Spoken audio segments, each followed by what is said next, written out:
aí, gente boa? Ó, sou Alexandre Bernardo do Papo de Alvinegro. Tô aqui para falar muito do nosso Botafogo. Nosso Botafogo. O Botafogo é nosso. Botafogo não é de John Texton, não é de Luiz Castro. Negativo. O Botafogo é da sua torcida. Essa instituição centenária pertence à sua imensa e grande torcida botafoguense. Vamos falar muito disso. Falar, claro, evidente, do jogo de ontem, aquele desastre lá em Minas Gerais, aquela vergonha. Vamos falar muito aqui sobre isso, né? Hoje é sexta-feira, dia 1º de julho. Antes de a gente começar esse bate-papo, vamos dar nossa vinheta, né, professor? Bota a vinheta aí, que quando eu voltar, é pau no lombo sem massagem. Bota a vinheta aí, bota lá.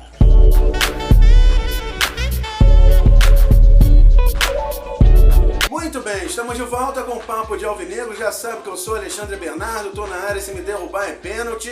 O que falar daquela vergonha de ontem entre América Mineiro e Botafogo, Botafogo e América Mineiro. 3-0, poderia ter sido 4, 5, 6, 7, poderia. Se a gente avaliar e analisar os gols perdidos, a facilidade que o América Mineiro chegava na nossa defesa, de frente para o nosso goleiro, foi uma imensidão. Botafogo, um time que voltou a ser um bando em campo, né? Muita gente não gosta que eu fale isso. Eu estou falando a verdade. O Botafogo voltou a ser um bando. Algo de muito ruim está acontecendo nos bastidores alvinegro, né? Algumas pessoas dizem que querem derrubar o técnico português Luiz Castro. Quem quer? Os três jogadores, né? Botafogo que treina durante todo o dia, de manhã, né? De tarde, bem cedo, e jogadores não gostam de acordar cedo, de trabalhar de manhã, e etc, etc, etc. Além de declarações do nosso treinador falando que os jogadores são jogadores de Série B. Jogadores não estão satisfeitos, ou não estariam satisfeitos com essas declarações do técnico Luiz Castro. Vale lembrar que o Botafogo entrou em campo animado, a torcida empolgada. Centenas e milhares de torcedores estiveram ontem em Minas Gerais. O Brasil parou para assistir o Botafogo. A expectativa era enorme para o Botafogo conseguir um resultado positivo e depois concluir aqui no Rio de Janeiro, no estádio Newton Santos. Mas não foi isso que aconteceu. Logo aos 5 minutos de jogo, uma bola alçada na área, Botafogo com 3 zagueiros imensos, né? Isso não adianta absolutamente nada. Jogador tem que saber se posicionar em campo. Tamanho não é documento em lugar nenhum. Imagina no futebol, né? No caso, o Botafogo que tem os zagueiros lá, o Canu, que é uma coisa pavorosa. Tem lá o Felipe Sampaio e tem o Carli. Carli tem quase 10 metros de altura. Mas não adianta, na Carli tá jogando bem, entendeu? Carli vem jogando bem. Ontem que foi muito mal, todo o time no modo geral, né? Então esses 3 zagueiros aí não conseguiram cortar bolas aéreas, uma coisa beabá no futebol, simples. Além do Daniel Borges, que ontem, que coisa lastimável. O gol surgiu ali nas costas dos 3 zagueiros, além nas costas ali também do Daniel Borges, na pequena área. O nosso goleiro, o paraguaio, ele é paraguaio, já tá dizendo tudo, né? O Gatito Fernandes, o cara fica embaixo da trave, ele não sabe, nunca soube sair do gol, né? A verdade é essa. O Botafogo tem um goleiro embaixo dos 3 paus ali, né? Sair do gol não é com o Gatito Fernandes, goleiro de seleção paraguaia. O cara não sabe, não consegue, treina todos os dias, é uma vergonha. Além de tudo, o senhor Gatito Fernandes tomou 2 gols por entre as pernas, ele tem total responsabilidade, sim, também pela derrota. Muita gente, muitos torcedores alvinegros passando paninho, né? A culpa não é do Gatito. O Gatito não teve culpa alguma. Claro que teve, ele tomou 2 gols entre as pernas. Alexandre, mas ele salvou, a obrigação dele, ganha muito bem para isso, entendeu? Ele não sai do gol, ele não gol debaixo das pernas, não tá passando mais a confiança que passava antes, né? Botafogo um bando. O primeiro gol, o Hugo, né? tomou um drible que vou te contar não, nem na pelada ali o Everaldo teria ido lá na arquibancada, porque a bola ia saindo pelo lado esquerdo, o Hugo não acreditou que ele conseguisse pegar, o Everaldo pegou a bola, ele deu uma meia-lua que se fala, né, no Hugo, pegou a bola, cruzou para a área, foi onde aconteceu o gol, né, o primeiro gol do América Mineiro. E aí foi demais, foi um massacre total, verdade é essa. O Matheus Nascimento ainda conseguiu colocar 2 bolas na trave, né? A bola não entrou de jeito nenhum, na verdade. E aí o América Mineiro poderia ter feito, aumentar muito mais esse placar. O placar final foi 3-0, ninguém, ou quase todos os torcedores alvinegros não acreditam que o Botafogo possa reverter no estádio Newton Santos. Muita gente na internet fazendo campanha para que ninguém vá ao próximo jogo do Botafogo contra o América Mineiro, jogo de volta. Isso eu não acredito, a torcida do Botafogo vai. Não vai encher o estádio, não vai em peso, mas muita gente vai porque o Botafogo é o Botafogo, né, cara? Não podemos deixar o clube de lado, o clube é o clube, o time frouxo é o time frouxo, treinador Pardal, que não entende nada, é o professor Pardal, que é o Casco. O John Texel, aquele americano que só entende se entender, como ele é americano, né, de basquetebol, futebol nada, gosta de aparecer, fanfarrão, como dizem, é verdade, é o John Texel, o dono da SAF Alvinegra, por 30 anos, apenas 30 anos, acabou 30 anos, tchau e benção, vai embora, o clube volta pro Botafogo normalmente, e muita gente fica na internet, Alexandre, não fica falando assim não, graças a Deus que o John Texel comprou 90% da SAF. Imagina você, hoje estaríamos brigando para não cair. Hoje estaríamos numa situação difícil financeiramente. Deixa eu falar para você que está assistindo esse vídeo nesse momento e pensa dessa forma.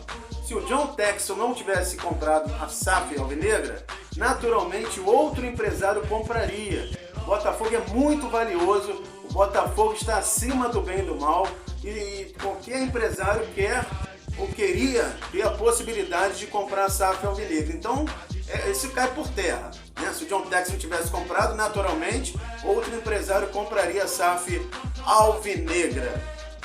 Agora uma coisa, eu não aguento mais ouvir o sotaque português. Meu Deus, que coisa, não aguento. Vocês aguentam? Eu não aguento mais ouvir sotaque português. O português, o Luiz Castro, depois do jogo, ele deu uma entrevista coletiva, né? Todo mundo sabe disso. E ele disse algumas coisas polêmicas, porém eu acho que ele tem razão. Eu dou razão ao português nesse sentido, né? Ele diz que o Botafogo precisa de reforços. Você sabe disso, eu também sei disso. O Botafogo precisa de reforços. Cadê os reforços? A janela se abre a partir do dia 18, né? Dizem por aí que vai até agosto. E aí o John Texel já teria, gente, eu não ouvi, mas eu ouvi dizer, né? Por alguns amigos, que ele teria dito que até agosto tem a janela, então ele tá nem aí, entendeu? Ele não tá nem porque vai acontecer, não tem pressa, pelo que, né, ele vem dizendo pelas redes sociais. E o Castro, ele disse além lá na sua entrevista pós-jogo, ele disse que ontem a maioria dos jogadores que ele tinha à disposição eram jogadores do ano passado, jogadores que disputaram a Série B, jogadores que não têm condições de disputar a Série A. Algumas pessoas dizem que ele pisou na bola por ter dito isso, que não vai soar bem, né, vamos dizer assim, entre os jogadores do Glorioso, mas eu acho que ele está certo. A grande maioria daqueles que estão lá não tem a menor condição de disputar um campeonato brasileiro da Série A, né? O Botafogo em nenhum momento mostrou que poderia diminuir, empatar ou até mesmo virar o jogo contra o América Mineiro. Muita gente já jogou a toalha. Alexandre, esquece a Copa do Brasil, já era. Vamos pensar no Brasileirão, somar pontos para não correr risco de rebaixamento. É verdade, o Botafogo precisa somar pontos urgentemente para se manter vivo, né, para se manter no ano de 2023 na Série A do Brasileirão, porque do jeito que está, se não houver mudanças no Botafogo, mudanças que eu digo não é só tirar o treinador, né, a cultura brasileira, né, tira o Cacho, tá, mas os jogadores estão lá claramente fazendo corpo mole, parece que não querem jogar. Parece que não estão nem aí salários estão em dia, né? O Botafogo paga hoje rigorosamente em dia. Você não ouve ninguém reclamar de pagamento, jogadores, funcionários, etc. Botafogo é um falso rico, né? A verdade é essa. Botafogo hoje é um clube, né? É falso rico do futebol brasileiro. Por que falso rico? Dizem que tem dinheiro, ninguém vê, não se contrata ninguém, né? Toma paulada a jogos após jogos. E um time rico não, um time rico você tem jogadores de qualidade à disposição, todos querem jogar no Botafogo, né? Etc, etc, etc. Outra desculpa que eu lembrei aqui, o Botafogo não vai bem porque o Botafogo não tem estrutura, né? O Botafogo não tem um CT, o estádio não é legal, o Botafogo precisa isso, o Botafogo precisa aquilo. Vale lembrar que anos atrás do Botafogo, 89, 95, Botafogo também. Na verdade, o Botafogo nunca teve estrutura. É verdade ou é mentira o que eu tô falando? Nunca teve estrutura, mas tinha um time de homem, um time de macho, um time que brigava por esse escudo, né? Essa é a diferença. Tinha treinadores de qualidade nesses anos que eu citei. Não é verdade? Então a estrutura não é desculpa para isso, mas vai ser sempre um meio ali. O Botafogo não tem condição porque não tem um CT. O estádio não é um estádio, né, agradável, vamos dizer assim, para poder tentar esconder a incompetência de toda essa diretoria que está nesse momento no Botafogo. Incompetência de um treinador português que veio da Europa, soberbo, nariz em pé, que não entende nada de futebol. Incompetência de um John Textor, americano, que pensa que é o dono do mundo, chegou no Brasil bajulado por essa torcida apaixonada, mas é um cara que não entende nada de futebol e delegou o poder a outros que não entendem também absolutamente nada. Incompetência do Mazuco, que é o responsável direto por contratações, por toda a reestruturação do Botafogo. Então, incompetência de quem dirige, de quem está no poder do Botafogo nesse exato momento. Eu deixei para gravar esse vídeo hoje que eu estou um pouco mais zen, né? Porque ontem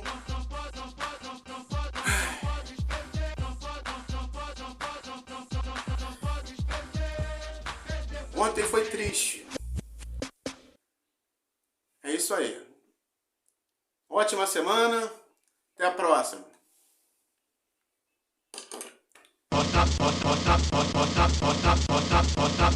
Oh